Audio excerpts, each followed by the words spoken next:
Deus. Boa noite, queridos. A paz do Senhor.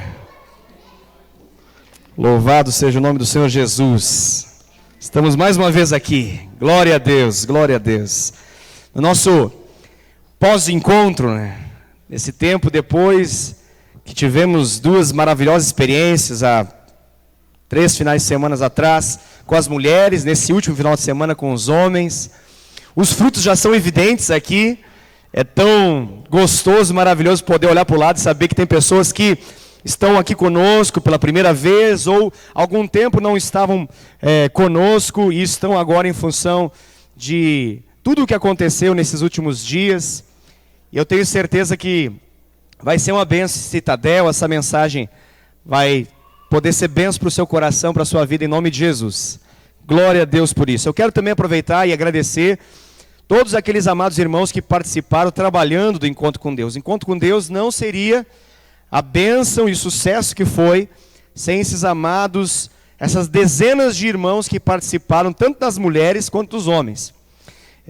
Temos alguns encontristas que já estão mencionando, agradecendo, tenho recebido algumas mensagens de alguns encontristas agradecendo a bênção de poder ter sido ministrado por pessoas tão especiais. E eu queria, na verdade, estender isso. Eu não sei se todos receberam esses comentários de agradecimento, mas como pastor, eu quero agradecer, porque eu sei da dedicação, do trabalho que cada um fez, e eu estou certo que só chegamos ao êxito que aconteceu por causa da doação, do sacrifício, do empenho, do carinho, do amor, da fé, da fidelidade de cada um de vocês. Então, muito obrigado, queridos. Glória a Deus, vocês estão de parabéns.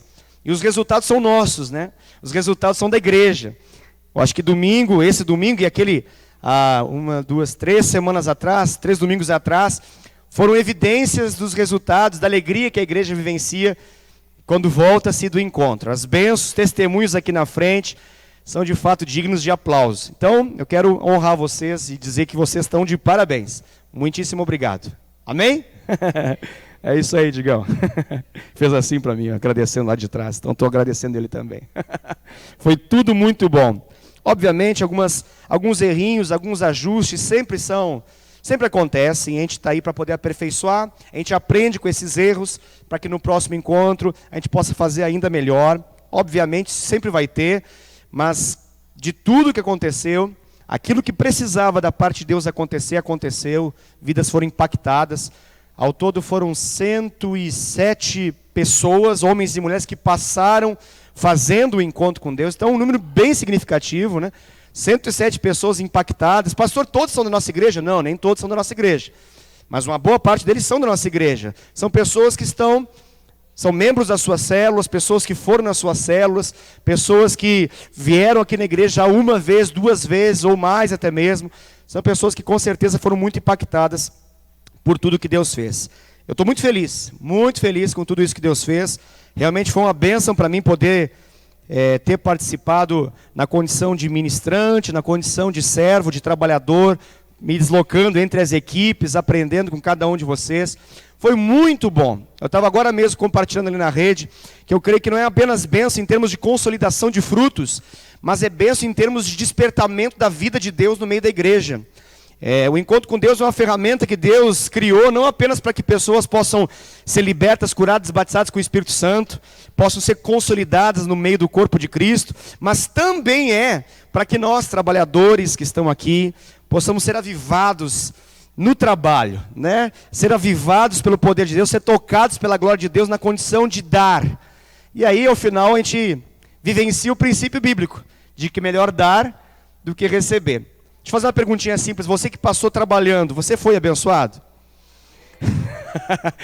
Unanimidade, Isso serve para você que passou, tem alguns amados aqui que passaram, porque isso é profético. Eu acabei de dizer para vocês, vai acontecer na vida de vocês também.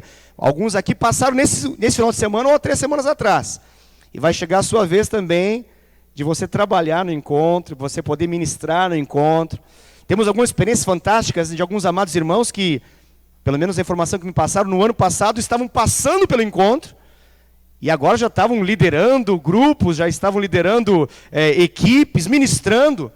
Isso mostra que isso é totalmente de Deus. O homem não conseguiria fazer tamanha façanha. Não existe uma coisa tão sobrenatural que faça que de um ano para o outro uma pessoa possa sair da condição de uma pessoa escrava do pecado, escrava do diabo, com a vida completamente destruída, e no outro ano está com a vida completamente restaurada, com a família restaurada, com um exemplo, um testemunho de vida tão fantástico ao ponto que ele pode agora ministrar, impor as suas mãos sobre a vida de pessoas e poder orar com elas. Só quem pode fazer isso é o Senhor Jesus. Então Ele é digno de toda a honra, de toda a adoração. Ele é o nosso Senhor amado, aquele que tem feito coisas tão extraordinárias no nosso meio. E isso alegra tanto o nosso coração. Por que você está aí na frente, pastor Wesley? Bom, eu estou aqui na frente, queridos, porque o pastor Flávio não está aqui na frente. Simples assim. Então me responda por que o pastor Flávio não está aí na frente. Bom, agora vai a explicação. Nessa semana está acontecendo uma conferência do MDA. Uma conferência do nosso modelo de discipulado apostólico. E existem várias conferências. Algumas conferências são de regiões inteiras do Brasil. Existem conferências oficiais em que o próprio pastor Eibe ministra. Então temos conferência da região sul, conferência da região sudeste, conferência da região centro-oeste, norte e nordeste do país. Mas existem também conferências regionais, que são de regiões específicas de uma determinada região do país. Então é isso que está acontecendo aqui. Do interior de São Paulo, então essa conferência MDA do interior de São Paulo, nós temos a graça de poder ser o anfitrião dela. Então a igreja Fonte de Vida de Cosmópolis, cujo pastor é o pastor Daniel, está hospedando essa conferência. E nessa noite o pastor Luiz Chad está ministrando lá em Cosmópolis. Então vários dos nossos pastores estão lá, muitos membros também estão lá. Mas como nós não conseguiríamos deslocar todos os amados irmãos, não teríamos como fazer isso, então estamos fazendo lá o Tadel, na conferência aqui, vamos reproduzir também o Tadel. Obviamente não é a mesma mensagem, mas só para que vocês possam entender por que o pastor Flávio e a pastora Yolanda não estão aqui nessa noite, ok? Bênção pura, mas Deus está aqui, né? Isso que é bênção, isso que importa. Obrigado, meu querido. Quero convidar você, se você pode, já pode abrir a sua Bíblia no Evangelho de Mateus. Obrigado, Adriano. Mateus no capítulo de número 14.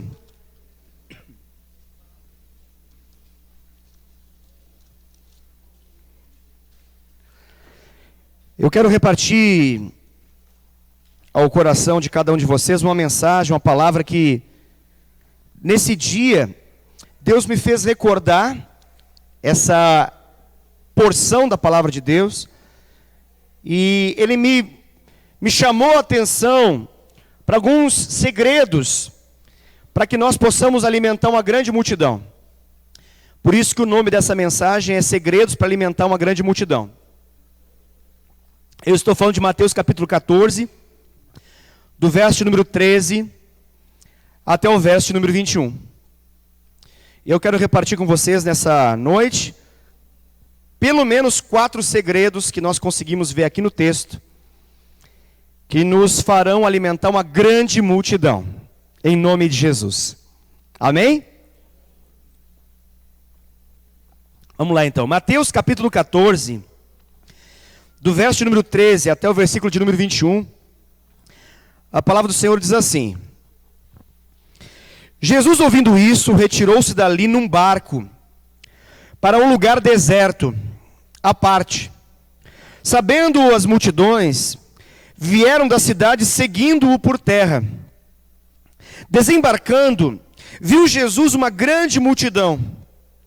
Compadeceu-se dela e curou os seus enfermos. Ao cair da tarde, vieram os discípulos a Jesus e lhe disseram: o lugar é deserto e vai adiantada a hora. Despede, pois, as multidões para que, indo pelas aldeias, comprem para si o que comer. Jesus, porém, lhes disse: não precisam retirar-se, dai-lhes vós mesmos de comer. Mas eles responderam: não temos aqui senão 5 pães e 2 peixes. Então ele disse: trazei-mos. E tendo mandado que a multidão se assentasse sobre a relva, tomando os 5 pães e os 2 peixes, erguendo os olhos ao céu, os abençoou. Depois, tendo partido os pães, deu-os aos discípulos, e estes deram às multidões. Todos comeram e se fartaram. E dos pedaços que sobraram, sobejaram, recolheram ainda 12 cestos cheios. E os que comeram foram cerca de 5.000 homens, além, que não foram contados, as mulheres e as crianças. Amém? Glória a Deus. Eu olho para esse texto e eu fico maravilhado. Esse texto me dá muita inspiração, me faz olhar um futuro. É um texto que me faz sonhar. É um texto que me mostra uma realidade que eu creio que é aquela realidade que Deus quer nos dar, como igreja Fonte de Vida em Indaiatuba. Eu creio que essa mensagem, que está em função dessa narrativa do que aconteceu aqui com Jesus e essa multidão, ela é na verdade como um quadro profético, pintado daquilo que Deus quer que nós possamos viver. E talvez você está perguntando, mas não entendi, o que isso quer dizer? Eu estou querendo dizer que o que Deus tem para nós é isso, é o versículo 21. O que Deus tem para nós é que chegue um momento que nós alimentaremos uma grande multidão. Que nós iremos contar os homens e chegaremos a um número de aproximadamente 5.000. E como naquele tempo a contagem era diferente, não se contava então as mulheres e as crianças, nós iremos contar as mulheres e as crianças, nós teremos pelo menos então mais 5.000 mulheres, são homens casados, amém? E temos as crianças, temos os filhos, então nós temos aí umas 15.000 pessoas. Você consegue visualizar isso comigo, não? Amém? Não consegue? Sim ou não? Consegue? Eu consigo, querido. Eu consigo porque eu tenho crido, eu tenho acreditado e eu vejo na palavra de Deus que essa é a vontade de Deus. Deus, Ele deseja levantar uma grande multidão em Indaiatuba que possa ser alimentada por meio de milagres, sinais, prodígios, maravilhas, por meio do mover que Ele mesmo manifesta. Ele quer dar de comer, Ele quer curar uma grande multidão, e Ele quer alimentar uma grande multidão. Ele quer que uma cidade inteira possa conhecer que Ele é de fato o Senhor, que Ele é de fato Deus. E Ele quer fazer isso, Ele está desejando fazer isso. E quando Deus quer fazer algo, Ele procura alguém na terra que esteja alinhado e desejoso de que Ele faça. Deus sempre, quando quis fazer alguma coisa, Ele procurou pelo menos um homem que Ele pudesse ser, através dele, o instrumento dele, para que isso pudesse acontecer. Você vê isso ao longo de toda a Escritura Sagrada. Deus passando com seus olhos sobre toda a terra, à procura de um homem que tem um propósito firme com Ele.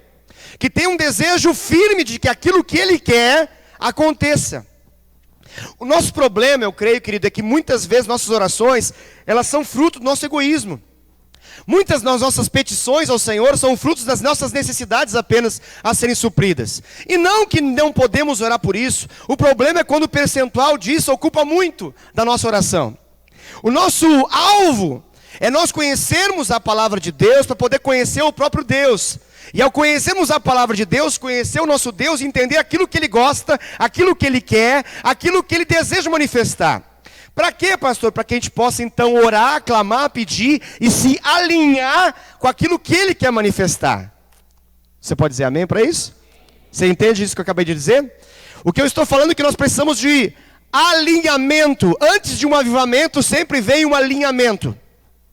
Sempre quando Deus quer avivar, Ele precisa algumas coisas alinhar. Avivamento é o produto final da terra se consertando com os céus.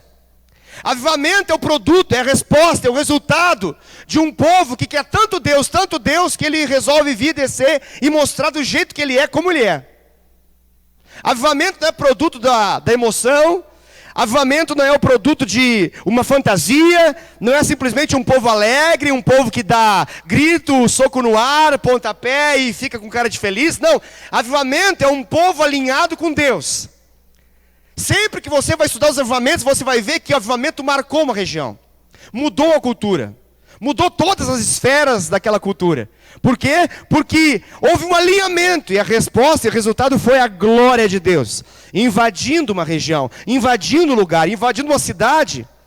Então nós precisamos desejar que isso aconteça novamente. Você quer que isso aconteça novamente, querido? Amém? Está disposto a aprender os segredos para que isso possa acontecer? Você deseja ser instrumento para que uma grande multidão possa ser alimentada pelo Senhor Jesus? Amém? O simples fato de você levantar a sua mão é uma resposta que você está dando a essa mensagem. Ser de Deus e deixar Deus agir não é simplesmente frequentar alguma reunião de igreja. Ser de Deus e deixar Deus agir é você dar respostas àquilo que Deus quer. As coisas não acontecem porque você participa simplesmente. As coisas acontecem quando você dá resposta para aquilo que Deus quer fazer. Deus espera que nós possamos dar uma resposta, uma atitude prática diante daquilo que nós ouvimos. Senão, seremos eternamente meros ouvintes da palavra de Deus. Deus deseja que nós possamos nos alinhar com aquilo que Ele quer. E isso é apenas introdução para aquilo que eu quero falar. Eu quero levantar a sua expectativa para que você possa entender que Deus está falando com você. E Ele deseja que você dê uma resposta prática para aquilo que Ele quer te ensinar nessa noite. Amém? Vamos então a alguns segredos para que nós possamos alimentar uma grande multidão. O primeiro deles, se você quiser anotar, ou se você quiser apenas memorizar, se você consegue, memorize na sua mente. Está no versículo 14, se chama compaixão. Compaixão. Eu não sei se você ficou atento ao texto, mas o texto diz ali que Jesus se compadeceu de uma multidão. Interessante você perceber que Jesus, ele se compadecia de vidas, de almas, de pessoas, de gente. Jesus é alguém que estava todo o tempo focado em vidas. O foco de Jesus eram pessoas. Ele não conseguia ver pessoas carentes do amor do Pai, afastadas de Deus e ficar indiferente a isso. Jesus não conseguia lidar com vidas na sua frente, que ele sabia que estavam carentes do amor do Pai, que estavam afastadas do Senhor por causa do pecado, sem que ele se comovesse, sem que ele se incomodasse com aquilo, sem que ele tivesse uma dor no seu coração. Eu estou explicando o que é compaixão, tá? Sem que ele tivesse uma dor no seu coração com a realidade daquelas pessoas que ainda não foram alcançadas pelo amor do Pai, pelo amor do Senhor. Então o texto é muito claro, no versículo 14 diz assim: desembarcando viu Jesus uma grande multidão e compadeceu-se dela. É o primeiro ponto que eu quero enaltecer. Um dos segredos iniciais para que nós possamos alimentar uma grande multidão é perceber as pessoas até o ponto que o nosso coração dói. A palavra compadecer é uma realidade de compaixão. A palavra paixão significa sofrimento. A palavra compaixão significa sofrer junto com a pessoa. Então, quando eu me compadeço de alguém, eu estou sofrendo junto com ela. Eu não estou indiferente a ela. Se eu me compadeço com Diego, se eu me compadeço com Davi, eu sinto o sofrimento deles. Eu não sou indiferente ao sofrimento deles. Quando a Bíblia fala que Jesus olhou para aquela multidão, narra a sensibilidade que ele tinha com gente. Ele tinha uma sensibilidade com pessoas. Tinha, não só, ele tem. Eu estou falando no sentido de tinha, no sentido físico dele em carne aqui na terra. Mas só estou dando conotação para que você possa entender que esse Jesus está vivo e hoje ele mora dentro de você e de mim. Então, ele continua tendo essa mesma compaixão. Se nós queremos alimentar uma grande multidão, nós precisamos deixar que esse Jesus gere em nós um amor que não pode ser gerado pela nossa carne, que não pode ser gerado pelo nosso egoísmo e orgulho, mas que é dele e sempre será dele, porque ele é plenamente amor. Ele não consegue estar perto de pessoas sem amar elas, sem desejar que elas possam ter experiências com o Pai. O desejo do coração de Jesus era manifestar o Pai para eles. Jesus queria que eles pudessem se reconciliar com o Pai. Queria manifestar os sinais do reino de Deus, o Pai. Era isso que ele queria todo o tempo. Então aqui a compaixão, entenda como ele estava disposto a sofrer. Ele não olhava e batia de ombros. Ele não dava de ombros para as necessidades à sua volta. Mas ele olhava e ele percebia por antecipação as necessidades que surgiriam. Ele conseguiu ver fome do povo sem que ninguém falasse nada. Ele conseguiu doer-se antes da necessidade de ser trazida para ele. Você consegue entender o que eu estou dizendo? Não precisou alguém avisá-lo, ele já estava compadecido desse povo. Ele viu a multidão e já tinha compaixão. Uma das características de uma igreja que vai alimentar uma cidade, de homens e mulheres, líderes poderosos, agentes de milagre e de transformação numa sociedade, é que esses homens e mulheres têm uma sensibilidade para amar gente. Que tipo de gente, pastor? Gente. Gente que é gente. Gente que tem cara de gente. Gente que é gente imperfeita, gente pecadora, gente com problema, gente desestruturada, gente desesperada, gente amaldiçoada, gente arrebentada, quebrada, pior que arroz de tipo 3, destruída, acabada, sem chance, sem esperança, sem futuro. Gente que não cheira bem, gente que não fala bem, gente que não sente bem, gente que não se expressa bem, gente que não sabe amar, gente que não sabe como viver as coisas diferente do que estão acostumados a viver. Gente como nós já fomos. Você consegue entender isso? Gente como nós já fomos. E quando eu paro para pensar gente como nós já fomos, meu coração se compadece. Eu acho que aí eu entendo o princípio de amar o próximo como eu amo a mim mesmo. Porque eu não consigo olhar para alguém que está quebrado, destruído, e não me lembrar que um dia eu fui quebrado e destruído. Eu não consigo hoje olhar para alguém e olhar para ela simplesmente como um amontoado de problemas a serem resolvidos, sem que eu perceba que um dia eu fui um amontoado de problemas a serem resolvidos e Deus usou alguém para resolver os meus problemas. Você consegue entender isso? Eu dei muito problema para muitas pessoas. E Deus teve graça e misericórdia da minha vida para poder usar vidas para resolver problemas que eram insolucionáveis para mim. E foram poderosamente usados por Deus, porque esses homens e mulheres se compadeceram de mim. Eles resolveram chorar o meu choro. Eles não me pegaram pronto, bonitinho, cheirosinho, legal, inteligente, bacana, sábio, pastor. Não. Eles me pegaram destruídos, quebrado. Assim como você. Nós estamos numa igreja viva, eu glorifico a Deus por isso. E a vida dessa igreja que nós... Tem sempre filhos espirituais correndo no nosso meio aí.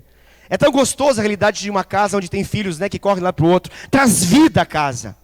O Eliel faz bagunça, o Eliel grita, o Eliel ele se joga no chão, o Eliel faz um monte de coisa, mas eu não sei viver sem o Eliel. O Eliel para mim é bênção pura, sem mistura nenhuma.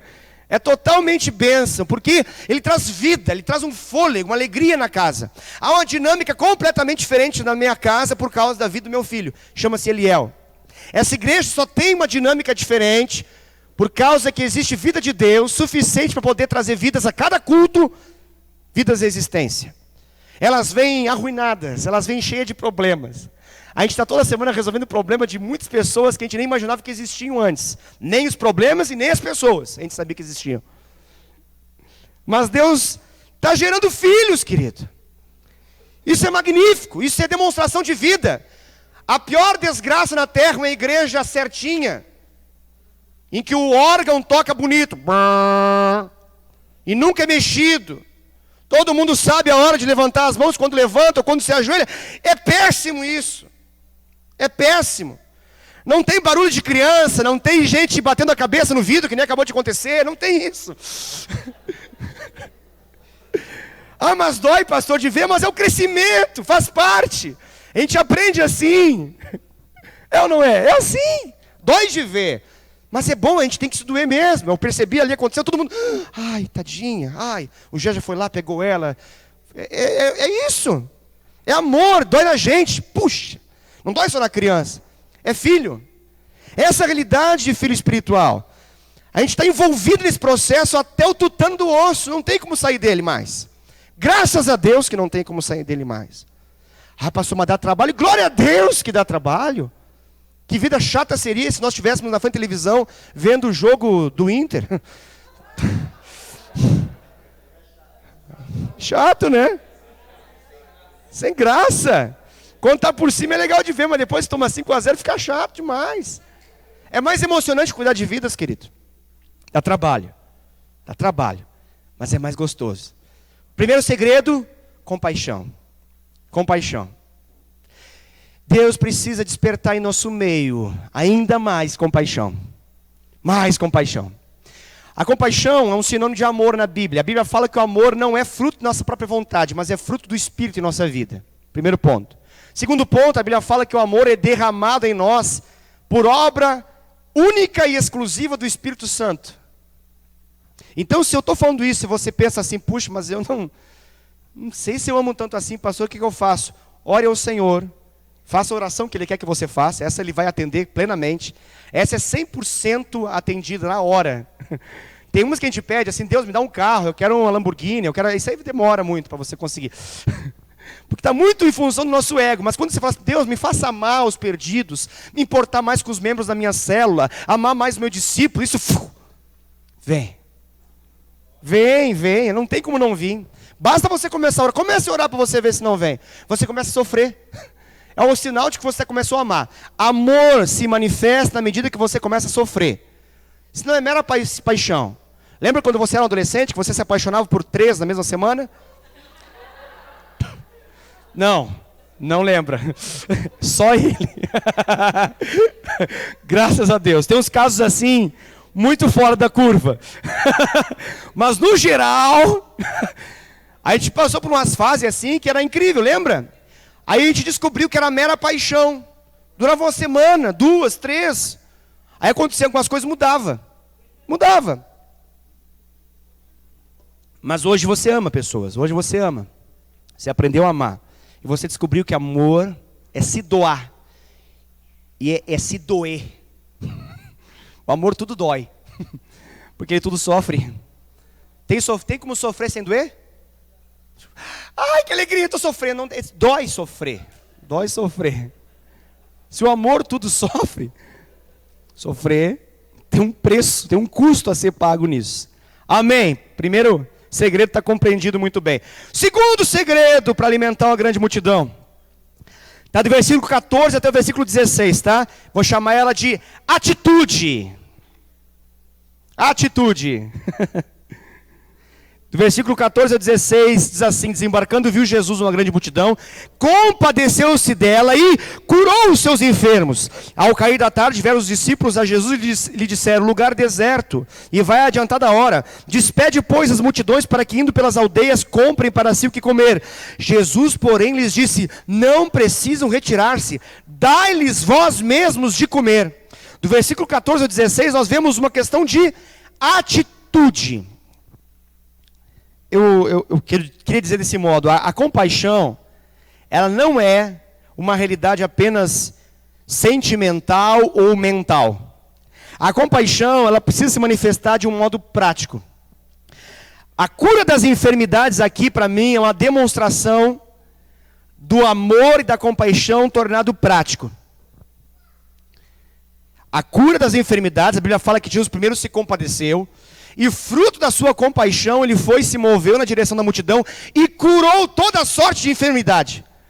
Tenta imaginar o mover de Deus ali. Você consegue ter uma ideia do que é? Você consegue imaginar pessoas saindo das suas aldeias, das suas cidades? Eu estive por um período de tempo, 2 semanas, na África, e eu vi com os meus olhos pessoas caminhando 30 quilômetros. 40 quilômetros, para poder estar num lugar aonde vão ser curadas pelo poder de Deus, aonde vão ser tocadas pela glória de Deus.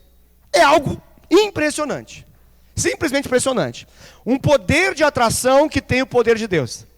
É isso que estava acontecendo ali. Essas pessoas, elas se adiantavam, elas iam na frente, ao saber que Jesus estava no lugar, elas corriam para lá. Por que elas corriam? Porque elas queriam ser curadas.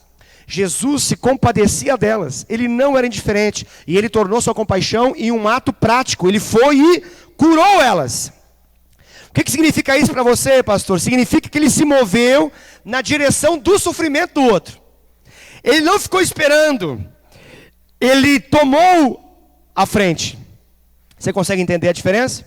Ele não ficou esperando os problemas se resolverem por conta própria.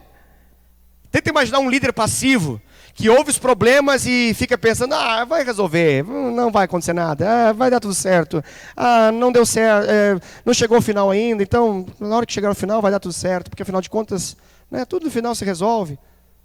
Não necessariamente, bom que fosse assim. Mas Jesus aqui, ele se move na direção do sofrimento dos outros. A dor dos outros o chama a atenção. É na dor dos outros que ele vai se mover e ele vai demonstrar o poder do Pai. Porque ele ama. Então o amor aqui, queridos, ele é provado pela prática de dar passos na direção do sofrimento das pessoas. Eu quero perguntar para você, você tem dado passos na direção do sofrimento das pessoas? Pense um pouco sobre isso, reflita um pouco sobre isso. É preciso que a gente possa entender aqui que o ser humano que ainda não foi alcançado pelo amor de Deus, que ainda não conheceu Jesus, que não teve uma revelação de quem Jesus é, eles sofrem. As pessoas que ainda não têm uma aliança com Deus, as pessoas que ainda não conhecem Jesus, as pessoas que não conhecem o plano do amor de Deus, que ainda não é claro para elas quem elas são e o que elas podem se tornar em Cristo Jesus, elas sofrem. Por que sofrem, pastor? Porque o pecado faz sofrer. O pecado é como uma prisão, queridos, que traz desesperança. O pecado é uma prisão que traz consequências terríveis. E as pessoas, mesmo que elas não entendam, elas vivenciam a realidade do pecado nas suas vidas. Depressão, rancor, ira, discórdia, escravidão sexual, famílias destruídas, relacionamentos destruídos, enfermidades das mais diferentes espécies que existem. Tudo isso são realidades do quê? Do afastamento que as pessoas estão de Deus, o Pai. São realidades que fazem as pessoas sofrer. Então, sofrimento tem a rodo à nossa volta, querido. Se a matéria-prima para que Deus possa operar com sua glória e fazer o milagre acontecer é o sofrimento por meio da fé, então, sofrimento é o que mais tem. Talvez falte fé. E aí eu quero colocar a fé como uma atitude prática de ir na direção das pessoas. Então, precisamos fazer algo. Eu creio que essa palavra, ela nos chama a uma necessidade de, precisamos nos mover. Precisamos parar de simplesmente olhar e contemplar sem se importar. Puxa vida, isso para mim é muito forte. Eu quero que no nome de Jesus, essa igreja possa chegar a um momento que quando a gente liga a EPTV, e a gente começa a ver lá a situação, por exemplo, tal pessoa foi atropelada e está no AOC. Lá vai ter gente ministrando na vida dela. Entende? Quando chega uma informação assim, tal pessoa, aconteceu alguma coisa, lá vai ter uma extensão da nossa igreja tocando essa vida. Você consegue entender isso? Uma igreja que ela está olhando para a cidade. Uma igreja que quer ganhar a cidade. Que está interessada em toda a cidade. Pede-me e te darei as nações como herança. Vamos começar por pequeno então, vamos começar por baixo. Vamos pedir a cidade por herança. Amém? Se nós não temos fé ainda para a nação, vamos ter fé pelo menos para a cidade de Indaiatuba, amém? Que tal ouvirmos daqui mais um tempo nos noticiários aí do mundo evangélico que em Indaiatuba o percentual aumentou significativamente, tem um povo diferenciado, mudado, tocado. Existem igrejas fortes, e a nossa igreja ainda mais forte que todas, em nome de Jesus. Você consegue crer nisso? Eu creio, querido. Eu creio, é possível. É possível. Se Deus quer achar um povo que deseja aquilo que Ele deseja, encontrou na gente aqui, em nome de Jesus. Esse texto aqui mostra que Jesus, Ele deseja alimentar uma grande multidão. Para mim é muito evidente. Ele tinha um desejo de fazer isso. Ele queria alimentar essa grande multidão. A Bíblia fala que Ele já sabia. Você sabe disso, né? Vou chover uma olhada aqui. Mas existem algumas passagens bíblicas que elas estão em vários evangelhos. Isso chama-se evangelhos sinóticos. É quando eles são similares. E eles narram, talvez com detalhes diferentes, uma mesma situação que aconteceu. Então, esse texto aqui também está em Marcos, também está em Lucas, também está em João. Então, quando a gente pega os 4 evangelhos, nós conseguimos ter vários detalhes que nos ajudam a entender tudo o que aconteceu. E aqui, nós podemos perceber claramente que Jesus, Ele até experimenta os seus discípulos, para saber qual seria a atitude deles em relação a alimentar essa grande multidão. E a Bíblia fala, porque Ele já sabia o que estava para acontecer. Isso mostra que Jesus, Ele quer que aconteça. E Ele nos experimenta. Deixa eu fazer uma pergunta para você. Você se sente experimentado por Jesus? Porque o mesmo Jesus que experimentou os discípulos para poder alguma coisa acontecer, mesmo que já sabia que iria acontecer, é o mesmo Jesus que se move nessa noite aqui. É o mesmo Jesus. E ele tem condição e liberdade para poder nos experimentar, para ver se nós queremos alimentar essa multidão. Amém? Terceiro ponto. Terceiro segredo. Terceiro segredo é entender que eu sou agente de milagres. Entender que eu sou agente de milagres. Amém? Você consegue entender isso? Você não consegue entender, então profetiza. Abra sua boca e declare para que isso se torne uma verdade em algum momento da sua vida. Faça isso, fala assim: eu sou agente de milagres. Eu sou agente do poder de Deus. Eu sou cooperador com Deus na manifestação do seu poder na terra. Amém?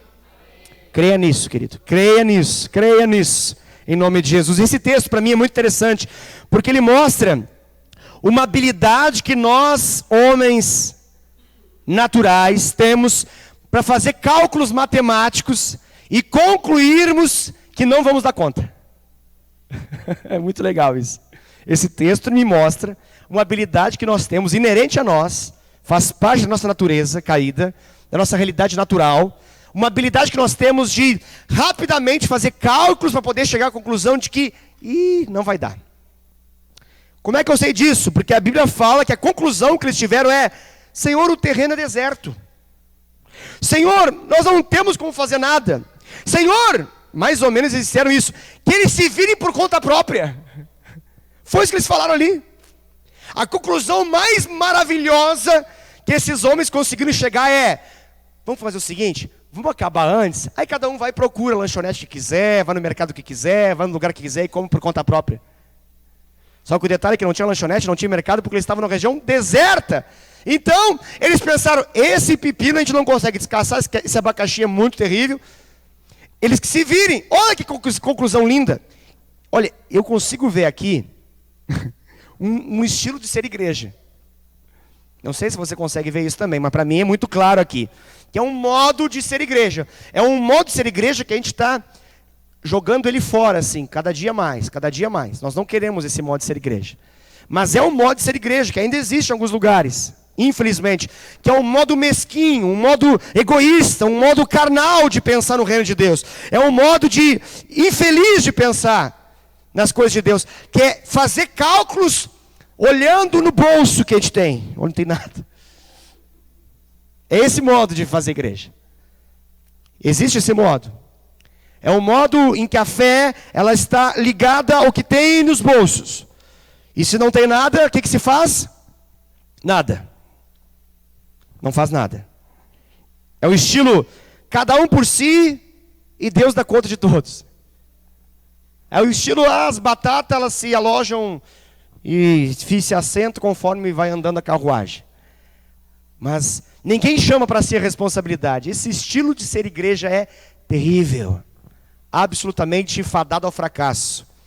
É um modo tradicional de pensar, que sempre busca salvadores da pátria. Alguns homens que falam: eu aceito o desafio de carregar nos ombros o mundo. Atlas, meu nome. E bota a terra em cima e tenta carregar como salvador da pátria. Esse estilo está fadado ao fracasso.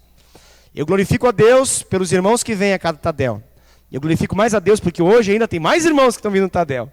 Está aumentando o número daqueles que querem carregar, daqueles que querem suportar, daqueles que aguentam peso, daqueles homens e mulheres que se importam, que sofrem, que têm compaixão, que têm atitude prática em fazer alguma coisa. Daqueles homens que vêm aqui na frente e falam: pode contar comigo, pastor Flávio. Daqueles homens que falam: agora que eu passei por algo da parte de Deus, agora que eu fui tocado, não quero ficar na minha casa contemplando as minhas alegrias. Eu quero me doar, eu quero me entregar.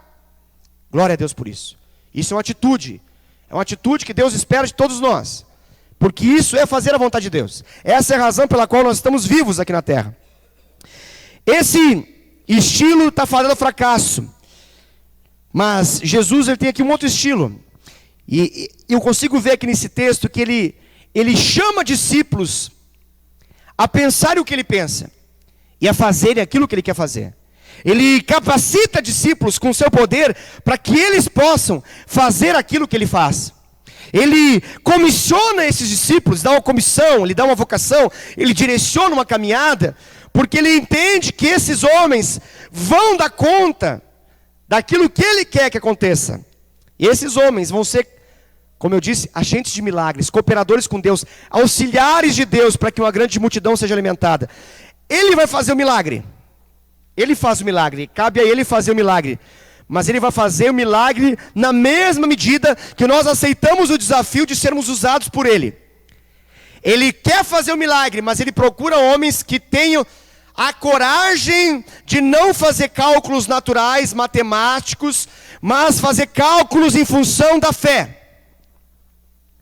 Homens que têm a coragem de não fazer cálculos com aquilo que está no bolso, mas fazer cálculos com aquilo que está no bolso de Jesus. Homens que têm a coragem de não pensar do modo pequenino, medíocre, humano, carnal. Mas homens que querem se mover no sobrenatural. Homens e mulheres, entenda sempre assim. O versículo 16, ele deixa muito claro que aquilo que eles tinham era pouco demais. Diz ali, Jesus, porém, lhes disse, não preciso retirar-se, dá-lhes vós de comer. Versículo 15, perdão. Eles alegam que aquilo que eles tinham era pouco demais. E aí Jesus responde no versículo 16, dizendo que era justamente com aquilo que eles tinham, que eles iam se mover no milagre. Você consegue entender isso aí? O que eles falam que eles tinham ali, queridos? Vocês conseguem identificar? O que eles tinham para poder alimentar uma grande multidão?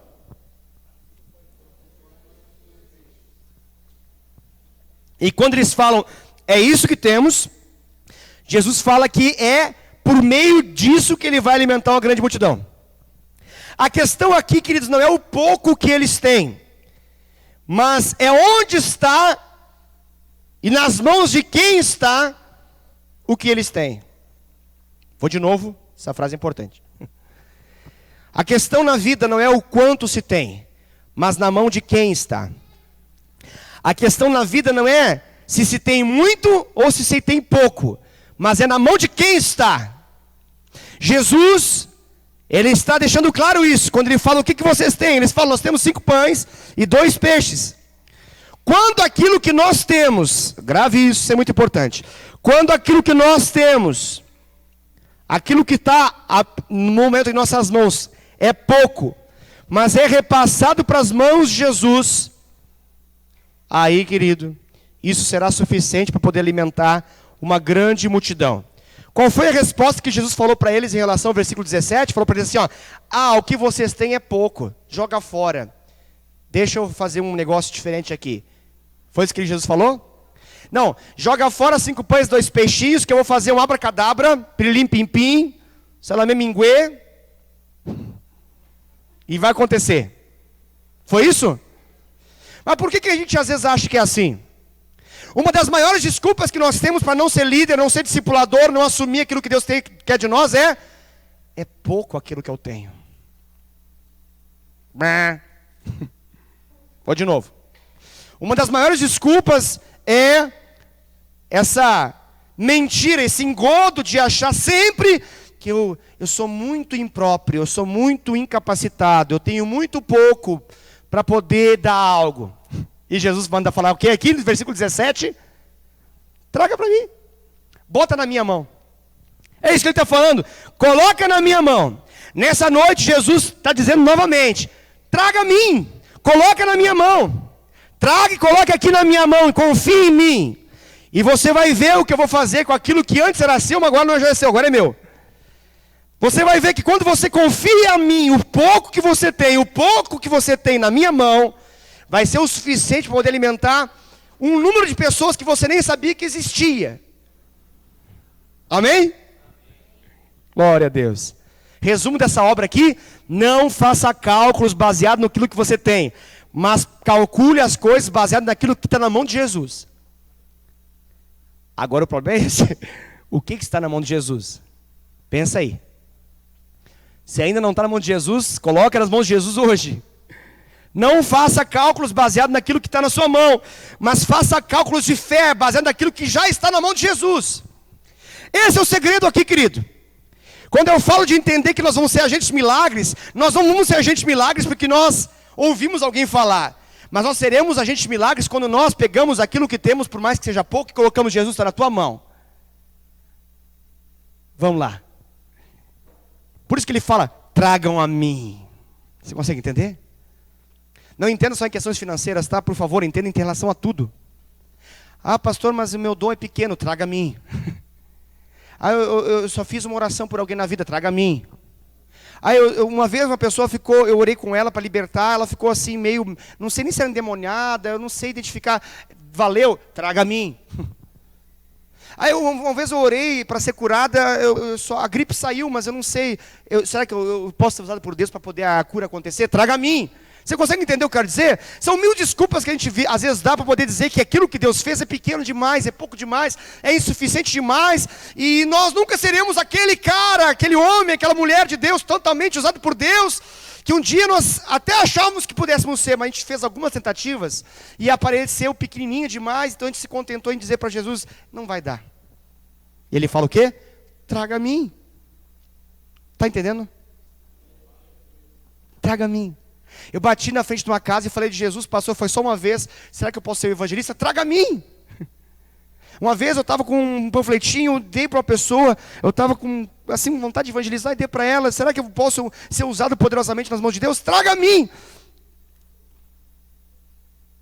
Traga a mim. Acho que você está entendendo o que eu quero dizer. Amém? Amém. Estou falando em coisas que são aparentemente poucas. Coisas que a gente parece que assim é pouco, e a gente fica pensando: acho que eu não consigo muito. E aí Jesus está falando: traga a mim. Só faça isso. Traga a mim. E você vai ver o que eu vou fazer, na medida que você se disponibilizar a mim. Quarto e último ponto: organização. E esse aqui vai gastar um pouquinho mais de tempo. Porque para organizar demora um pouco.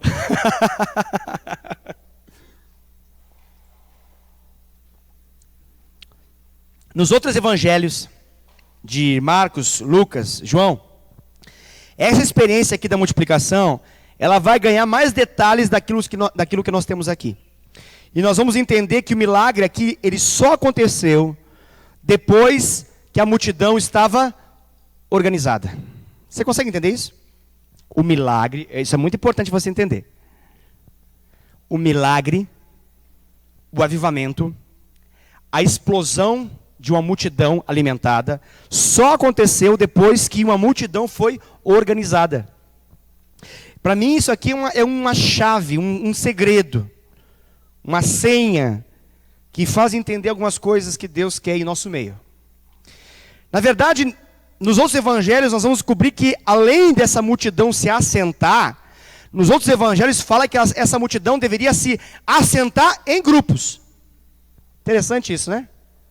Se você tem dúvida, leia os outros evangelhos sinóticos, os outros evangelhos que falam a respeito do mesmo texto. Faça isso depois na sua casa, para você ver. Assentar em grupos de 50, de 100, assim por diante. Ou seja, o que Jesus falou para eles?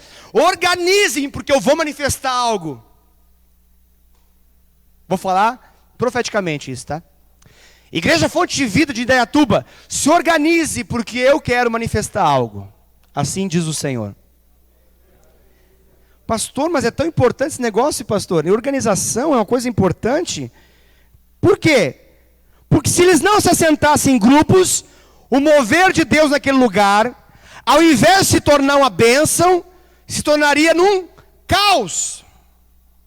Se tornaria numa bagunça. Coloca 5.000 homens junto. Já dá um tanto de bagunça. Bota 5.000 mulheres junto. São duas bagunças. Uma bagunça dos homens e outra das mulheres, tá? Igual, são duas bagunças, uma de cada gênero, ok? Mas as crianças, querido, você está conseguindo entender o segredo que está aqui por trás desse texto? Como um princípio embutido nessa história. Queremos 15.000 pessoas. É um bom número para você? Você considera uma igreja muito boa, uma igreja de 15.000 pessoas vivas, não mortas, vivas, vivendo o poder de Deus, restauradas, famílias curadas, vivendo saúde física, saúde mental, saúde espiritual, saúde relacional, homens que têm um testemunho vivo, como uma carta aberta para que todo mundo possa saber aquilo que Jesus fez. Você crê que isso é possível? Mas 15 mil pessoas, dá trabalho, não dá? Temos que organizar alguma coisinha aí, não tem? Aí que está o segredo, querido. Creio que é um segredo muito importante. Você sabe que a Bíblia fala de um Deus ordeiro, né? Ele deseja que nós façamos as coisas com ordem e decência. Ou seja, de forma organizada e prezando sempre pela santidade. Decência é isso. Tem o decente, tem o indecente. Tem o santo, tem o profano. Então, decência é a ideia de fazer as coisas do jeito de Deus. Fazer as coisas santas. E ordem é colocar as coisas em devida ordem. É alinhar as coisas para que as coisas tenham um fluxo conhecido, certo, claro, para que as pessoas se sintam sem ansiedades, sem frustrações, sem demasiadas expectativas, mas que tudo se sabe como são os fluxos, os processos. Eu creio que isso é muito importante. Nós precisamos entender que precisamos nos preparar, precisamos estar prontos, precisamos estar organizados, para que a gente não venha a desperdiçar o mover de Deus. Para mim a coisa mais trágica é isso. É o desperdício do mover de Deus. Para que a gente não venha a permitir que no lugar de uma grande multidão ser alimentada, nós tenhamos uma grande bagunça e um caos instalado. Por que isso, pastor? Por quê? Porque quem não se prepara para o futuro pega a gente de surpresa. Se você não se prepara para o futuro te pega de surpresa. Vou falar de novo. Se você não se preparar para o futuro te pega de surpresa. A organização nos ajuda a não ficar sempre sendo pegos de surpresa pelo futuro que nos chega. Então precisamos nos preparar, precisamos estar prontos para que Deus faça o grande mover através de nós. Essa multidão aqui no texto, queridos, ela fala de um número muito expressivo de vidas. Um número muito expressivo de almas que o Senhor quer enviar. Na verdade, a multidão já chegou. Você tem percebido que a multidão já está chegando assim? Está crescendo assim o volume da multidão ou você não está vendo nada? Eu estou vendo. Todo domingo, se você tem dúvidas, vai lá no YouTube, canal da igreja, Fonte de Vida em Indaiatuba, né? Você pode ver, se você tem dúvida, vai para o final do culto, naquela hora que chama-se apelo à salvação, você vai ver o que acontece, todo final do culto. Se você perdeu algum, se ficou na dúvida, será que alguém foi salvo? Volta a fita, não é mais fita, né? Volta na gravação, né? E veja lá no finalzinho. Sempre tem apelo e sempre tem salvação. Por quê? Porque Deus nos fez um útero frutífero, fértil. Nós somos uma igreja que temos uma característica, graças a Deus por isso, de gerarmos filhos para Deus. Nós temos uma capacidade muito boa, abençoada, de poder ganhar. Eu creio que o nosso problema não tem sido em ganhar, queridos. Ou você acha que o nosso problema está sendo em ganhar? Eu acho que já foi provado que a gente não tem esse problema de ganhar, né? Tem igreja aí que faz uma força, querido, uma força para ganhar. Sai pulando e saltando quando ganha um por culto, hein? Isso a cada 2 meses, 3 meses, faz festa quando ganha algum. Nós ganhamos 9 nesse domingo. Você consegue entender isso? É forte, né? Então nosso problema não é em ganhar. Então qual é o nosso problema, pastor? Eu creio que o nosso problema está em cuidar bem daquilo que Deus tem nos dado. E é nesse ponto que a gente precisa tomar uma atitude para poder organizar algumas coisas. Amém? E eu estou estendendo isso para os amados irmãos, para que a gente possa olhar para isso e não apenas achar assim, não, o Rafael que cuida desse negócio. É ele que faz a consolidação, os Rafaéis que cuidam desse negócio. Os Rafaéis que vão lá, conversam com as pessoas e aleluia. Não aleluia. Isso é só o começo, na visão do MDA. Isso literalmente é só o começo. Por quê, querido? Porque Deus tem dado e nós precisamos tomar uma atitude para poder organizar. E para isso eu quero pensar algumas coisas com vocês aqui.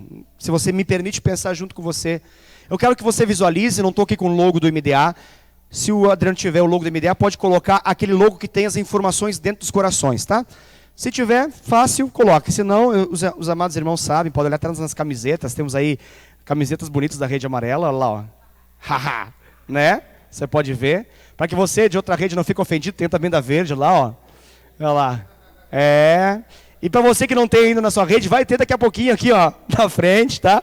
Fique em paz em relação a isso.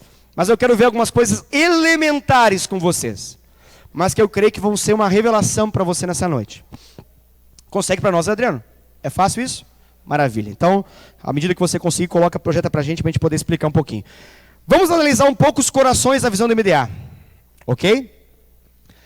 E qual que seria o coração mais exterior, externo, dentre todos os corações, qual que seria o maior coração e o primeiro coração de todos aqueles corações que tem? Qual que seria ele? É o reino de Deus, né? Podemos assim colocar como sendo o reino de Deus. Muito bem. Ah, tá ali. Então, vamos imaginar, é a igreja do Senhor Jesus, né? Vamos imaginar o reino de Deus se expandindo. Pensa comigo.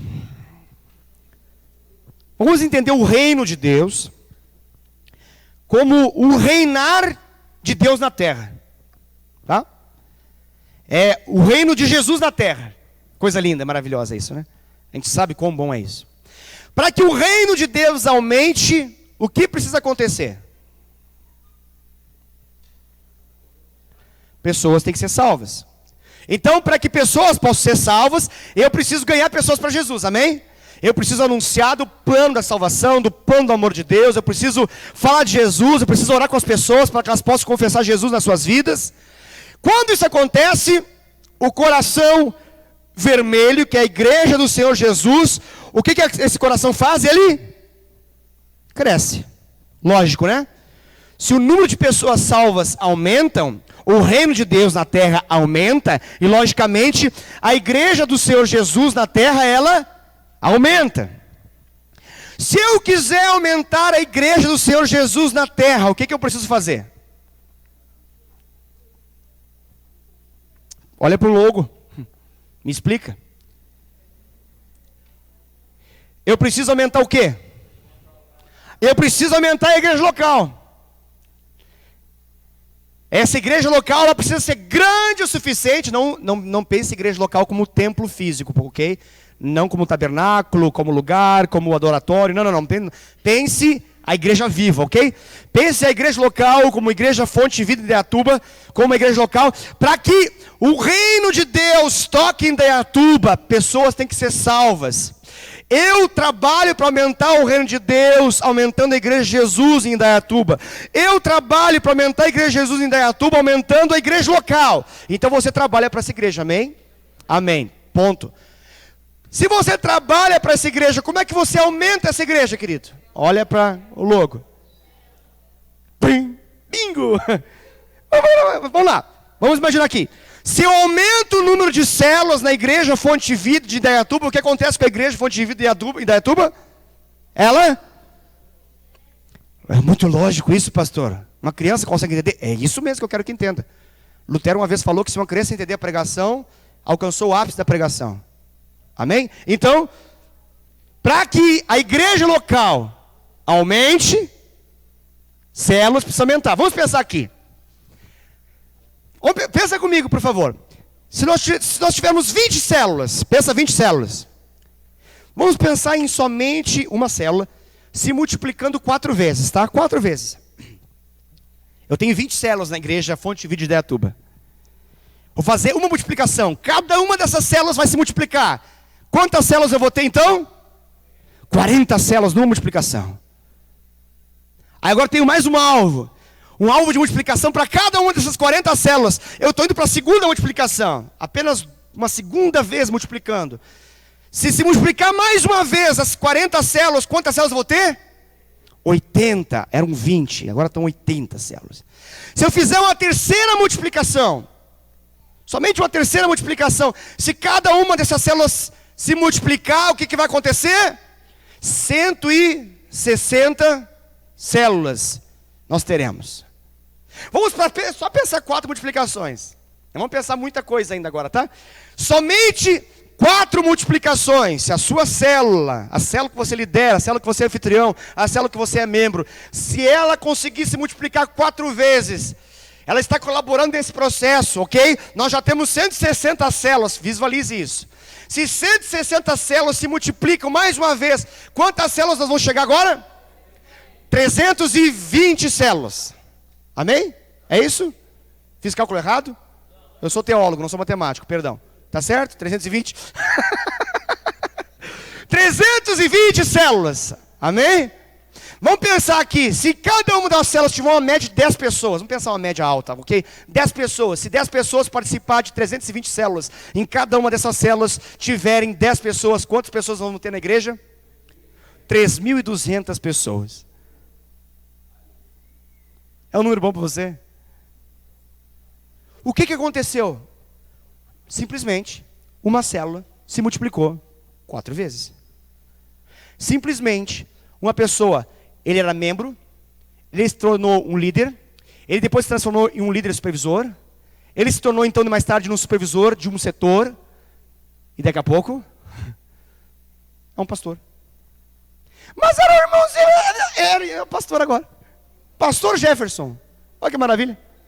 Pastor Rafael, aí tem que diferenciar, o Pereira, Correia. Amém? Você consegue entender? Mas é assim, pastor? É assim, querido. Essa matemática é simples. Agora que vem o segredo.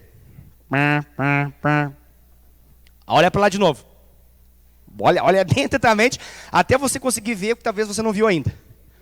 Se eu quero... Você já entendeu todo o processo, não precisa repetir ele de novo, né? Se eu quero que a minha célula cresça, o que eu tenho que fazer? Agora que está a questão. Aqui para mim é a questão que pega. Por quê, pastor? Porque tá tudo indo muito lindo aqui. Mas agora chegou numa questão que para mim é a mais importante. Todos os números que nós falamos até agora são importantes, ok? Mas o índice mais importante, o número mais importante, o termômetro mais importante, o tudo da obra, se você não entendeu isso, entenda agora. A coisa mais importante dessa igreja, dessa organização, de todo esse processo é MDA. A microcélula de discipulado apostólico, ou seja, eu me reunir com meu discípulo todas as semanas. Era todas as semanas, pastor? Não me disseram isso. Todas as semanas, assim? Todas. Puxa.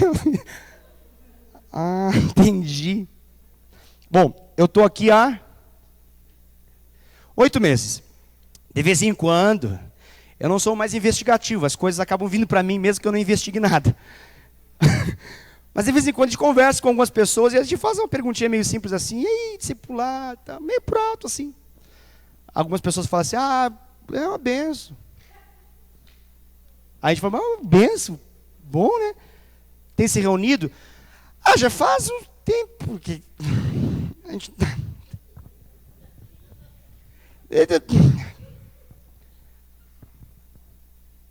Você está entendendo onde eu estou chegando? Ou não? Você entendeu por que todo esse texto, por que toda essa explicação, para onde a gente está chegando? Se nós não organizarmos, se nós não focarmos, se nós não levarmos a sério, não vai dar certo. E Deus não pode nos dar mais. Porque se Ele nos der, é bagunça. Porque se Ele nos der, é caos. Pastor, mas qual o segredo, pastor? Vamos a uns detalhes técnicos importantes? Quantas pessoas se converteram nesse domingo que eu já falei? Elas serão discipulador na próxima semana? Deveria. Por que não tem? Pastor, não tem porque nós não temos tantos discipuladores. Bingo para você, você acertou. E a pergunta que eu faço, qual que é a ferramenta para se fazer discipulador?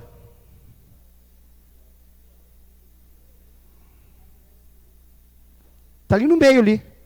O centro da organização. Vamos usar que a Tânia falou, está certo. Qual que é o centro da organização ali no meio? Discipulado. Discipulado. Você está conseguindo entender? Aí a velha razão pela qual as pessoas sempre explicam as mesmas coisas em todas as igrejas. Pastor, você tem que ver, pastor, que são poucos discipuladores. É exatamente isso. É exatamente isso. Mas nós precisamos focar no discipulado. E se necessário for, queridão, Salvador da Pátria, Atlas. Quando eu falo Atlas, não sei se você consegue visualizar. Na mitologia, Atlas é aquele cara que carrega a Terra, né? O planeta. É a ideia de eu vou conseguir dar conta. Às vezes nós dissemos sim para coisas que nós precisamos chegar para as pessoas e falar assim, desculpa, eu falei sim, mas na verdade era não. Me perdoe. Me perdoe. O que está querendo dizer, pastor? Tem gente que discipula 6, 7, 8. E temos pessoas que não discipulam ninguém. É assim. Então o que nós precisamos fazer? Nós precisamos mudar essas realidades. Por que, pastor, que eu não posso discipular várias pessoas? Primeiro porque é fácil ter essa tendência de síndrome de salvador da pátria. Normalmente o líder tem a tendência de ter. Então eu quero avisar você, líder, o sucesso da sua liderança não está no tanto que você faz, mas é o tanto que você não faz. O sucesso da sua liderança está naquilo que você não faz, mas depois que você ensinou os outros a fazer, entendeu, né? Deu para entender? Não é o hehehe. Está dando para entender? Se fosse assim, só basta não fazer nada, é um bom líder. Não. O sucesso está na ausência. O sucesso está no processo que se segue quando você não está. O sucesso do discipulado não está no tanto discípulo que eu tenho, quão bom eu sou para cuidar de muitos. Eu não consigo cuidar de muitos, querido. Não dá. Por isso que nós temos essa estratégia. É por isso que um alvo normal para todos nós seria MDA 3, ou seja, termos 3 discípulos. Alguns casos, em função de tempo, em função de características que nós temos no nosso dia a dia, nós daríamos conta de ter mais. No meu caso, que sou um pastor em tempo integral, claro, dá até para ter um pouco mais. Mas mesmo assim, qual que é o limite, pastor? O limite que eu consiga não fazer um discipulado de manutenção e fazer um discipulado de frutificação. Como que eu sei disso, pastor? Quando você ora, quando você pede a Deus, e quando você está sempre perguntando para Deus, eu estou dando conta do recado? Eu estou me multiplicando por meio dos meus discípulos, ou eu estou fazendo de conta que estou discipulando e eles estão fazendo de conta que estão sendo discipulados? Como é que eu sei disso? Quando eu não consigo honrar o básico. Deixa eu falar um segredo para vocês, assim, cá entre nós e a internet. Não, é só um modo de dizer. O segredo do discipulado, querido, não está na melhor resposta que você tem a dar. Não está na resposta mais maravilhosa de todos os tempos que você conseguiu trazer para o seu discípulo. O segredo está em você provar para ele que você se importa com ele pelo fato de você estar amando ele, procurando ser alguém que está presente todas as semanas. Se você é discipulador, você entende o que eu estou falando. Eventualmente, a gente dá uma resposta que até a gente se assusta. A gente fala, meu Deus, eu falei isso. Já aconteceu isso com você? Está no discipulado, você, meu Deus, que conclusão perfeita. Que coisa maravilhosa. Às vezes acontece. Agora, te falar uma coisa. Isso acontece sempre no discipulado? Claro que não. Mas pensa nos seus discípulos que deram certo. Deram certo porque você foi o discipulador mais maravilhoso do mundo? Mas o que você fez em relação a eles que fez com que esse processo acontecesse? Eu digo a resposta. Você foi fiel. Mesmo quando algumas coisas aconteceram, você continuou sendo fiel. Você não desistiu, você não baixou a guarda, você não fez de conta, você não fez do tipo, não tem problema. A gente se reúne daqui a 2 meses. Está dando para entender? Eu estou falando na condição de discipulador, tá? Na condição de discípulo é outra história, a gente pode falar outro tema. De procurar o discipulador e tudo isso, a gente sabe disso. Eu estou falando na condição de discipulador, porque às vezes o discipulador, ele tem uma desculpa do tipo, mas eu faço tanta coisa para Deus. E eu discipulo outros tão bem, esses aqui eu posso discipular mais ou menos, eis o problema. Quando eu discipulo uns tão bem e alguns mais ou menos, o meu ministério está mais ou menos. E o ministério mais ou menos no meio da igreja se multiplica e torna uma igreja bem mais ou menos. E torna uma igreja que ela faz filho. E os filhos ficam na sarjeta. Ficam na rua, vagando. Para que as drogas possam pegá-los. Entende que duro isso? Eu acho duro isso, querido. Talvez seja o ponto de nós até orarmos para Deus. Deus, não nem dá tanto. Só nos ajuda a reter o que tem, já está bom demais. Falei besteira demais para você? Mas você entende que essa história é com você também, né? Amém? Por favor, não entenda que essa história é dos pastores, tá?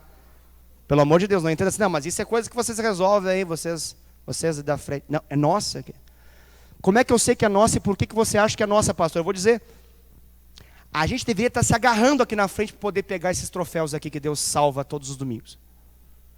A gente deveria estar brigando aqui na porta, a hora que saísse, falar, Rafael é meu. Para qual Rafael? Para os dois. É meu. Está entendendo o que eu quero dizer? Por quê, pastor? Porque eu quero vidas, eu quero alimentar essa multidão. Agora se eu fico passivo assim, ó. Tem gente que faz isso, pastor? É assim. A gente chega num contentamento, tipo, eu já sou líder de célula. Tá bom, né? Que venha a mim os perdidos. Que venha a mim os perdidos. Quando eles virão? Nunca. Até os que chover na sua horta você não vai colher. Não vai. Porque falta paixão, falta compaixão, falta atitude, falta um desejo de eu quero ser usado por Deus. Falta tudo que eu falei, querido. Qual que é o segredo? Vamos ver se você conseguiu entender o texto. Jesus falou para quem alimentar a multidão? Os discípulos. Ele está falando de discipulado, querido. Discípulos que alimentam outros discípulos. Ele está falando, você é discípulo meu, então você vai mostrar o quão discípulo você é meu, na medida que você se torna um discipulador e alimenta outro. O sucesso do discipulado é provado pelo discípulo amar o que você ama, vidas. Querer ser discipulador. Agora, eu estou jogando essas coisas assim para você pensar que estilo de discipulado você está tendo com o seu discípulo. Se é um discipulado de manutenção ou se é um discipulado de frutificação. E eu respondo para você, se você tem muitos discípulos ao tal ponto que você não dá conta, está na hora de você rever, fale com o seu discipulador, fale com o seu líder, para que a gente possa rever isso para você, para que você venha dar conta, mas dar conta mesmo. Parar de brincar de fazer discipulado e fazer discipulado sério. Passou essa mensagem para todo mundo? Claro que não, por favor, não me entenda mal. Não vim aqui para bater em ninguém. Eu estou falando uma coisa que eu estou vendo todos os cultos, querido, essa igreja era para estar cheia. Era para ter mais de 100 pessoas aqui novas em nosso meio. E não necessariamente estão todas aqui. Elas são salvas. Nós até temos um projeto, um plano de liga para a pessoa, mas falta, parece algo que nos faça agarrar na pessoa e trazer para cá. Ela aceitou, ela saiu dali, querido. Ela saiu dali, é a coisa mais difícil de acontecer, no meio de uma multidão que ela nunca viu. Ela saiu, teve a coragem de vir aqui na frente, render a vida para Jesus. Ela mostrou que ela queria. Mas talvez a gente está fazendo cálculos do tipo, não vai dar tempo de cuidar. Eu tenho que sair, eu tenho que fazer outra coisa. Não, deixa ele se virar por conta, porque talvez ele consiga pão aí na rua. Essa história não parece muito a realidade? Eu creio que sim. Eu creio que nós temos vivido realidades de alimentar a multidão. Mas eu não quero que Deus feche a torneira. Eu falei que a gente precisa até orar, mas eu estou só dando uma palavra para que a gente possa pensar. Eu não quero que Deus feche a torneira, mas eu vejo que a gente precisa organizar mais rapidamente, mais fortemente. Nós precisamos trabalhar nossos discipulados em função do reino. Nós precisamos trabalhar com nossos discípulos, não só para que a gente possa falar, qual que é a sua ferida hoje? Está com dor na sua barriga? Vamos orar pela dor de barriga. Sumiu a dor de barriga? Agora está com dor aonde? Agora está com dor na cabeça. Vamos orar pela sua dor de cabeça. E agora? Agora estou me sentindo ofendido. Vamos orar pela sua ofensa. E agora? Agora eu briguei com a minha mãe. Vamos orar pela briga com sua mãe. E aí quando passou 3 anos, e agora vamos orar para que você brigue menos. Você está conseguindo entender? O que é um discipulado de manutenção? É só para fazer a manutenção dele na igreja. É só para que ele não caia, não desvie, não vá para o diabo, não vai para o inferno e assim por diante. É só para manter. Mas isso não é a proposta do reino, querido. Então, eu quero desafiar a cada um de nós, a que nós possamos trabalhar a visão de Deus para o nosso discípulo. E um dos segredos é ele não ficar só olhando para ele mesmo, querido. Mas ele começar a ter senso de urgência e desejo e apetite por aquilo que Deus tem desejo, que é vidas. É vidas. Para um pouquinho e pensa. Quais são os discípulos mais frutíferos do nosso meio? Pensou em algum? Quais são as características deles? Eles aprenderam a amar vidas. Ponto. Acabou a história. Por que de um ano para o outro tem gente que está aqui Porque aprenderam a amar vidas. Eis o segredo. Mas esse amor a vidas não foi uma coisa assim, que surgiu do nada. Foi um investimento de alguém, que também amava vidas. Está conseguindo entender? É isso que eu estou querendo dizer. Jesus aqui é o discipulador dos discipuladores, ele está nos ensinando, ele está falando assim, ó, pega aquilo que está em mim, coloca aí dentro de você. Amar vidas. Faça o que eu faço, pensa como eu penso, haja como eu ajo. E você vai ver uma grande multidão, uma grande multidão, uma grande multidão. Pastor, mas a gente trabalha tanto, eu sei. Mas eu quero, em nome de Jesus, que a gente se torne mais eficaz no nosso trabalho. Mais eficaz. Algumas coisas podem mudar. Algumas coisas talvez precisam mudar para que a gente se torne mais eficaz. Você percebe que algumas mudanças que acontecem, às vezes tornam os processos melhores. Então, se necessário for, se humilhando sempre, porque fazer mudanças é sempre muito delicado. Mas em meio à oração, com muita humildade, se necessário for fazer alguma mudança, que seja feita. Por exemplo, vamos pensar, pensa comigo aqui, vamos pensar. Eu sou um discipulador estilo manutenção, eu tenho 10 discípulos aqui. 1, 2, 3, 4, 5, 6, 7, 8, 9. Até para contar cansa dessa. É impossível esse negócio de discipular 10 discípulos. Impossível. Mas eu vou lá. O que vai acontecer? No MDA eu vou discipular eles uma vez por semana. 1, 2, 3, até 10. Tem como dar certo esse negócio? Então, vai ficar bem meia boca. Pastor, qual que é o segredo então? Bom, o segredo é eu ver, analisar os discipulados funcionais, os discipulados profundos, os discipulados que de fato eu percebo em Deus que eles são eficazes e eu preciso fazer. Como é que eu faço isso? Aí é muito carinho. Eu chego no 1 e falo assim, 1, eu te amo em nome de Jesus. Eu me humilho diante de você. Eu errei com você e ter aceitado. Eu não dou conta disso. Você vai fazer um por um assim. Um por um. Duro isso, né? Mas é o preço de a gente ter falado, eu aceito todo mundo. Pode vir, eu vou cuidar de todo mundo. Não vai cuidar de todo mundo. Então, qual que é o segredo? Cuidar bem. De quantos, pastor? De 3. De 3. Não, mas eu não trabalho fora, eu não estudo fora, eu tenho tempo livre. Então pode ser 4, 5. Pode ser. Não, pastor, eu estudo. Se der conta. Pastor, tem como ser menos de 3? Eu sou pecador se eu tiver menos de 3 discípulos? Não.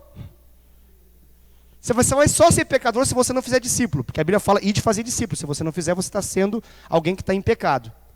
Assim, pastor, claro, é mandamento, ide fazer discípulo. Se você não faz nenhum, mas se você fizer um e fizer bem feito, você está cumprindo com a vontade de Deus. O segredo é eu fazer bem feito. Então, se eu fizer com 3 bem feito, vamos pensar aqui, 3 pessoas, tá? Desses 10 virou 3.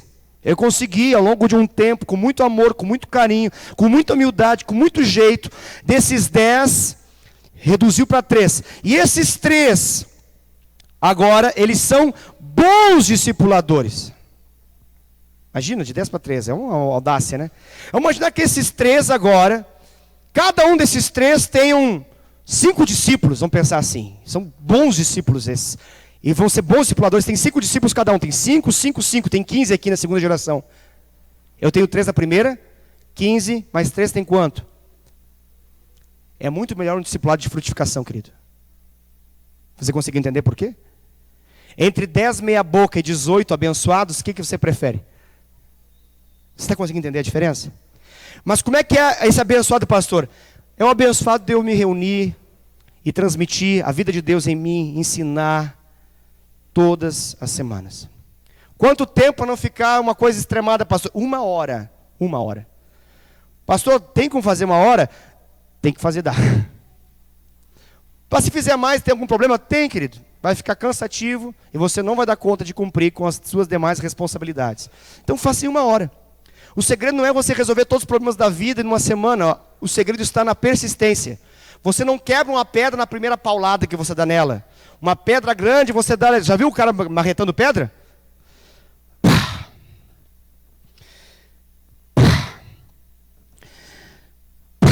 Profético isso. Depois de várias marretadas, qual foi o segredo? Persistência. Persistência. Está conseguindo entender? Só que às vezes a gente quer fazer um discipulado sobrenatural, que a gente vai até às 4 da manhã na casa de uma pessoa, e depois fica 2 meses sem se falar com... Está conseguindo entender? Qual que era o segredo? Persistência.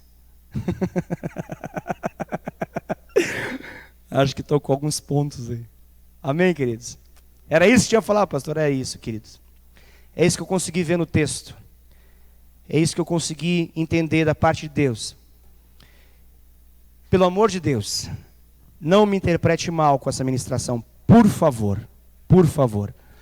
Não estou batendo em você. Não estou querendo machucar você. Eu sei o preço que você paga. Eu sei o quanto você se doa. Só que às vezes nosso problema não está em se doar. O problema está em se doar errado. Tem gente que semeia muito, mas semeia mal. E quem semeia no nada, colhe nada.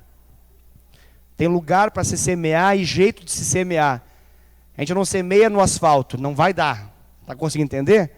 Então, por isso a importância de organizar essa semeadura, de como isso vai acontecer, de como vamos assentar essa multidão, de como vamos fazer os grupos e como os discípulos vão ministrar os discípulos. E o que vai acontecer no final? 15 mil vidas, em nome de Jesus. Fique de pé, vamos orar. Glória a Deus. A célula vai crescer, querido, a igreja vai crescer, a igreja de Jesus na terra vai crescer, o reino vai crescer. Por quê? Porque os discipulados vão começar a ser mais profundos. Porque a gente vai cuidar de forma mais especial, específica, de forma mais profunda, de forma mais assertiva as pessoas que Deus tem nos dado. Eis o segredo. E ao final nós vamos ver que o tempo entre uma pessoa ser salva aqui na frente no domingo e ela começar a ser discipulada vai diminuir, vai diminuir, vai diminuir, vai diminuir. Até o ponto que você vai ver que na mesma semana, em nome de Jesus, isso vai acontecer. A gente já vai sair daqui com discipuladores. O segredo de uma igreja é o número de discipuladores que tem. Esse é o segredo. Olha que cálculo bonito. Tem tanto discipulador que a gente já agora tem que saber qual que a pessoa é salva aqui. Não sei se eu dou para o Rafael. Não sei se eu dou para o outro Rafael. É tanto discipulador. Temos que inverter essa ordem, em nome de Jesus. Segredo, discipulado. Discipulado. Amém? Deus falou alguma coisa com você aí? Um pouquinho? Está fazendo semana o seu discipulado? Amém? Amém. Oh, Jesus! Creio que nós precisamos orar, queridos, e pedir perdão por algumas coisas que acontecem. Precisamos pedir perdão para o Senhor. Amém? Se nós entendemos alguma coisa, eu falei que nós precisamos dar resposta para aquilo que nós ouvimos. Nós não podemos ficar indiferentes. Se aquilo que cabe a nós estamos colocando desculpas, justificativas, então nós precisamos pedir perdão para Deus. Vamos orar, queridos. Pai, nós estamos aqui nessa noite, com o nosso coração desejoso de se alinhar com o Teu coração. Pai, nós entendemos, de acordo com a Tua palavra, que o milagre aconteceu na medida que aquele povo foi organizado, Pai. E nós, como igreja, Fonte de Vida em Indaiatuba, nós queremos nos organizar para poder comportar o tamanho da bênção que o Senhor quer liberar sobre nós. Nós já temos vivenciado, Senhor Deus, pingos, gotas de uma grande chuva que vai se manifestar. Nós já temos colhido, Senhor Deus, a cada culto, Pai, numa média de 5 pessoas salvas, Pai. Isso é maravilhoso, nós somos muito gratos, porque nós somos uma igreja frutífera, uma igreja que tem um útero fértil, uma igreja que de fato gera para o Senhor. Mas nós não queremos ser irresponsáveis, Pai. Por isso, por favor, levante uma geração de pais espirituais no nosso meio. E eu sei, Pai, que esses pais espirituais, eles são gerados por meio de identificação, por meio de treinamento. Eles são gerados por meio, Senhor Deus, de uma forma que acontece por meio do discipulado profundo. Por isso eu clamo em nome de Jesus que os nossos discipulados sejam ainda mais profundos, Pai. E que a prova da profundidade dos nossos discipulados seja e nos nossos discípulos se tornarem discipuladores, Pai. Em nome de Jesus. Dá-nos, Senhor Deus, essa graça de poder alimentar uma cidade. Nós cremos que nós veremos ainda essa multiplicação que eu falei, de 20, hoje nós temos 23, de 20 para 320 células poderosas, de 200, 300 pessoas, para 5 mil, 10 mil, 15 mil, em nome de Jesus, um crescimento exponencial, Pai, no nome de Jesus. Nós cremos que isso é capaz de acontecer, isso pode acontecer. Se o Senhor está à procura de um povo que deseja ardentemente viver aquilo que o Senhor quer na terra, nós estamos aqui, Senhor, para poder dizer para o Senhor que o Senhor achou esse povo. Nós queremos os doar para Ti. Nós queremos ser usados nas Tuas mãos. A maior alegria do nosso coração nesse encontro com Deus é chegar ao final, depois de muito cansaço, é poder pular de alegria, por saber que nós somos importantes na vida de pessoas. Nós queremos não apenas que isso aconteça no final de semana, Deus. Nós queremos que isso aconteça na nossa vida toda. Na nossa vida inteira, Deus. Em nome de Jesus. Queremos constantemente, por mais que tenha um cansaço físico, por mais que exista algum tipo de desconforto, queremos, Senhor Deus, apresentar para o Senhor os frutos do nosso trabalho. Em nome de Jesus. Pai, eu clamo a Tua bênção sobre a vida de cada amado irmão aqui, irmã. E eu quero, Senhor Deus, orar de modo especial por esse clamor que foi levantado aqui por meio desse papelzinho, Senhor Deus, da Simone Sharman, que ela está precisando de uma intervenção do Senhor. Por isso nós clamamos em nome de Jesus, que todo demônio que está tocando a vida dela, seja retirado agora em nome de Jesus. Senhor Deus, aqui menciona que ela precisa de libertação. Por isso, Senhor Deus, quebra o jugo na vida dela. Que ela seja agora tocada pelo Teu poder. E que todo demônio, espírito maligno que está habitando na vida dela, que está impedindo ela de viver os Teus planos, possa sair agora em nome de Jesus. Que ela seja livre para poder Te servir. Livre para poder viver a Tua vontade. Em nome de Jesus. Senhor, nos dê e nos conceda a Tua paz, que excede todo entendimento. Que nós possamos ter uma noite poderosa. Que possamos agora ir para nossas casas, Senhor Deus, com a nossa família, Senhor Deus, e ter um tempo agradável diante do Senhor também, em nosso lar. Que possamos descansar e ter um restante de semana abençoado, com células poderosas, com discipulados poderosos, funcionais, em nome de Jesus. Em nome de Jesus. Amém. Amém, queridos. Deus abençoe a vida de cada um de vocês em nome de Jesus. Na paz do Senhor. Glória a Deus.